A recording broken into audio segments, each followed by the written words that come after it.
Je rappelle la genèse du RSU. L'article 5 de la loi du 6 août 2019 de transformation de la fonction publique a instauré l'obligation pour les collectivités locales d'élaborer un rapport social unique, RSU, ancien bilan social. Ce rapport doit être réalisé chaque année. Il permet de dresser un bilan de nos ressources humaines et d'apprécier notre situation à la lumière des données sociales. Le RSU rassemble les données à partir desquelles sont établies les lignes directrices de gestion. Il s'emploie autour de 10 thématiques: l'emploi, le recrutement, le parcours professionnel, l'organisation du temps de travail, la rémunération, la santé et la sécurité de travail, la formation, l'action sociale et la protection sociale, le dialogue social et la discipline. Toutes ces données seront centralisées et j'ai des inquiétudes sur son traitement dans l'avenir. Le document est complet et je ne reviendrai pas sur l'ensemble des chiffres. Quelques indicateurs intéressants notamment pour déconstruire des idées préconçues. En 2021, pour le départ de 150 agents permanents, on recrute 172 agents permanents, soit un solde positif de 22 agents. On est bien loin de la RGPP. Au-delà des effectifs, on augmente de 1%, avec une légère baisse des fonctionnaires de 2,1%. Il persiste une véritable difficulté à recruter des fonctionnaires, pas assez de postes ouverts au concours, perte d'attractivité de la fonction publique au niveau national. Le CIG lance un travail face à la difficulté de recrutement de leurs adhérents. Pour notre ville, une difficulté supplémentaire concerne le nombre de lauréats du concours, dont dépend le nombre de promotions. Sur l'avancement des grades d'évolution d'échelon, une plus grande égalité entre les femmes et les hommes a été réalisée par des mesures d'âge. Il y a eu 697 avancements d'échelon et 94 de grades. 61 femmes et 28 hommes. 3 agents de catégorie A, 7 agents de catégorie B, 79 agents de catégorie C. Et bravo mesdames, il y a 5 lauréats au concours de fonctionnaires, tous nommés et tous des femmes. Je fais du teasing pour le rapport femmes-hommes que représentera ma collègue Mamadou Kouré, qui reviendra sur la conduite RH, sur l'égalité hommes-femmes de notre collectivité.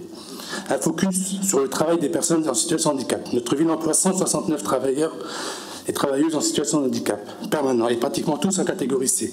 La formation initiale des personnes en situation de handicap est très déficitaire et nous devons interroger la possibilité d'accueillir des apprentis en situation de handicap. Je pourrais approfondir plus en détail les chiffres, mais je suis sûr que vous avez tous lu l'intégralité du document. À partir de ce document, j'ai proposé des axes de travail. Voici quelques chantiers ouverts. Je ne citerai pas tous les axes, mais quelques-unes pour partager la philosophie de notre ambition d'articuler le travail, la santé, le respect et l'égalité. L'égalité professionnelle et l'articulation de la vie professionnelle, vie personnelle. Travailler au décloisonnement du genre par métier. Lancer une campagne de communication interne pour les représentations du genre et poursuivre la sensibilisation de tous les agents intervenant dans la procédure de recrutement. Favoriser les immersions interservices. Favoriser l'articulation entre la vie professionnelle et la vie personnelle. Finaliser le guide des destinations des agents, parents ou futurs parents, en lien avec les chargés de mission, relations sociales, parentalité, donc droits des femmes et mission handicap. Mettre en place des salles dédiées ou recevables pour l'allaitement dans les sites de la ville, où c'est possible. Favoriser les conditions dans les sites où on ne peut pas avoir de salles dédiées. Poursuivre la sensibilisation auprès de l'ensemble des agents, en particulier des cadres, sur l'amélioration du fonctionnement de la commission d'analyse. Santé, sécurité et qualité de vie au travail. Structurer la démarche de prévention des risques professionnels. Mettre à jour le document unique d'évaluation des risques professionnels, intégrant les facteurs de pénibilité en lien avec la prévention de l'usure professionnelle de nature physique ou psychosociale. Planifier les visites des services organisés par la formation spécialisée. Reprendre les comités accidents du travail permettant d'observer l'accidentologie sur le territoire de la ville. Programmer les visites d'inspection des services avec l'agent chargé des inspections du CSG. Action sociale et prestations sociales. Dans un contexte de crise d'attractivité du secteur public, en particulier sur certaines familles de métiers et de baisse du pouvoir d'achat, la municipalité entend engager une réflexion concernant des actions sociales auprès des agents et de leur famille, notamment au regard des besoins en matière d'alimentation et de santé, et encourager les adhérents à adhérer à la mutuelle et à la prévoyance de la ville. Mettre en stage et titulariser dans les conditions prévues par le statut. En principe, sur un grade d'accès de recrutement sur un poste vacant permanent, la contractuelle est temporaire. Le lancement d'un nouveau plan de titularisation 2023 doit permettre de régulariser un certain nombre de situations. Une fois ce plan réalisé, l'objectif sera de poursuivre les mises en stage de façon régulière, par exemple 1 ou 2 ans maximum sur le poste qui permettent d'être mieux en adéquation avec le statut. Alléger les charges administratives pour la DRH, favoriser les évolutions de carrière, limiter la précarisation, gagner en lisibilité pour les agents éligibles. Développer la formation pour les agents en situation d'illettrisme ou d'électronisme. La municipalité mène une politique ambitieuse en matière de formation de ses agents.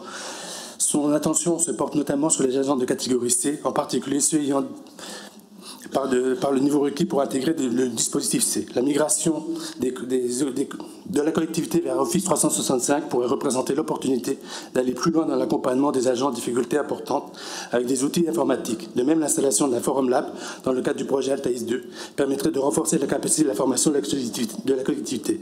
En lien avec la DSI2N, mettre en place un programme de lutte contre l'illettrisme des agents en se situant en amont du dispositif C. Réfléchir à mettre en place des dispositifs visant à identifier le nombre d'agents en situation d'illettrisme.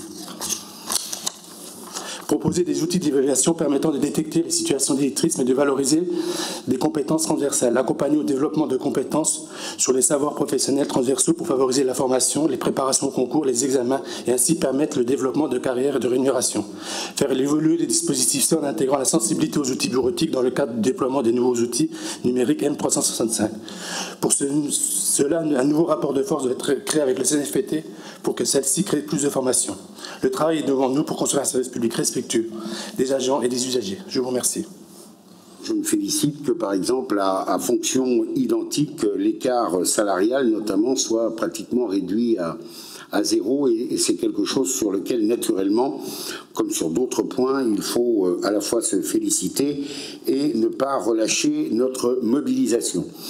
Je tire l'attention, en revanche, sur le fait que, s'agissant notamment de la grille salariale et de la place des femmes sur les plus hautes marges de la dite grille salariale, il nous reste incontestablement là un certain nombre d'éléments sur lesquels il faudra veiller à faire porter nos efforts à l'avenir pour permettre à un plus grand nombre de femmes d'accéder aux plus hautes marches de la grille salariale au sein de notre collectivité. Depuis l'année dernière, le quotidien des agents de la ville a changé. La loi du 6 août 2019 a porté la durée de leur travail à 1607 heures annuelles, et ce, malgré notre mobilisation, nos recours devant le tribunal administratif, après avoir soulevé la question prioritaire de constitutionnalité, et malgré surtout l'intrusion manifeste de la loi dans la libre administration des collectivités territoriales. Les agents se sont adaptés à ce nouveau cadre. Un travail très important a collectivement été mené, service par service, pour tenter de donner du sens à ce nouveau cadre de travail, notamment pour les agents travaillant en horaire décalé ou en service continu. À titre d'exemple, ces heures de travail supplémentaires ont été employées pour effectuer des temps de partage des connaissances et des bonnes pratiques, ou encore un temps de renforcement musculaire pour les policiers municipaux. Une analyse rapide du tableau des effectifs de décembre 2021, décembre 2022 et mars 2023 montre une augmentation des effectifs budgétaires sur toute cette période, ce qui témoigne d'une volonté de recruter de la ville. Dans le même temps, on constate une difficulté à pourvoir les postes ouverts au budget. Si en décembre 2021, le solde entre effectifs budgétaires et effectifs réels était de moins 227 postes, en décembre 2022, ce même solde s'établissait à moins 291 postes. Au 29 mars 2023, l'écart entre les effectifs ouverts au budget et ceux réellement pourvus s'établit à moins 285 postes. Cette tendance qui semble s'installer durablement interroge, car il n'y a pas de service public sans agents. Pourquoi la ville de Montreuil a-t-elle autant de mal à recruter ? Le rapport social unique 2021 qui nous est présenté ce soir semble ouvrir des pistes de réponse. En effet, malgré les apparences, la politique de ressources humaines de la ville interpelle sur un certain nombre de points. Ainsi, on note dans ce rapport qu'en 2021, aucun agent n'a bénéficié d'un accompagnement par un conseiller en évolution professionnelle. En 2021, toujours, aucun agent titulaire ou contractuel permanent n'a bénéficié d'un départ en formation et il n'y a eu aucun jour de formation suivi par des agents permanents non plus. S'agissant de la prévention et des risques professionnels, en 2021, la collectivité ne disposait pas d'assistants de prévention. La situation sur le plan de la médecine du travail semble également préoccupante et malheureusement, à ce stade, aucune solution pérenne n'a été trouvée pour remédier à cette difficulté. En 2022, la situation au niveau du personnel s'est un peu plus dégradée, puisque cette fois-ci, donc, on va parler des effectifs pourvus, des postes occupés. On compte en 2022 193 sorties des effectifs contre seulement 157 entrées. La ville invoque les tensions sur le marché de l'emploi pour expliquer ses difficultés de recrutement. Il me semble qu'à cette donnée, il faudrait aussi rajouter que les conditions d'emploi au sein de la collectivité ne permettent peut-être pas non plus d'attirer les agents. Pour conclure, je souhaiterais m'arrêter quelques instants sur le taux de vacances de poste qui, en décembre 2022, dépassait les 11% et qui semble aussi être quelque part une des pistes d'économie que vous développez. Cette situation est d'autant plus préoccupante que de nombreux services fonctionnent en flux tendu, au niveau des écoles notamment, voire parfois sont en situation de sous-effectif.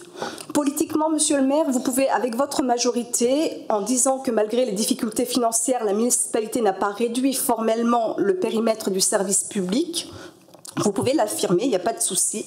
Malheureusement, quand on demande à un seul agent de remplir les missions qu'ils étaient plusieurs à porter hier, malheureusement, il n'y a pas de secret.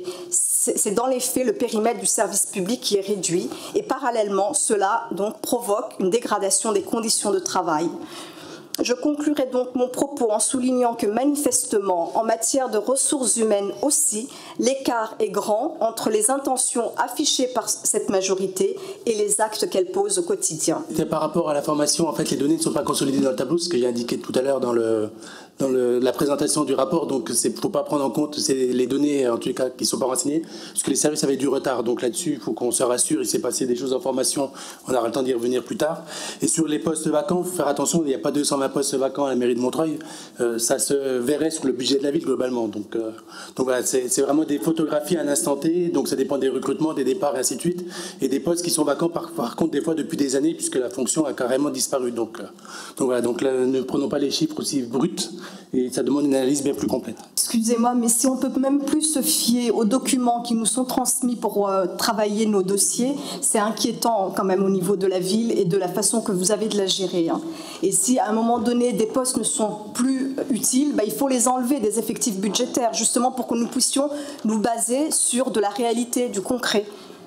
Personnellement, j'entendais plutôt le propos de M. Bedreddine comme le fait qu'il y a les chiffres bruts, comme cela est de droit, et qu'il faut évidemment les mettre dans un contexte plus large. Je passe la parole à Mamadou Kouré pour la présentation du rapport de situation comparée femmes-hommes.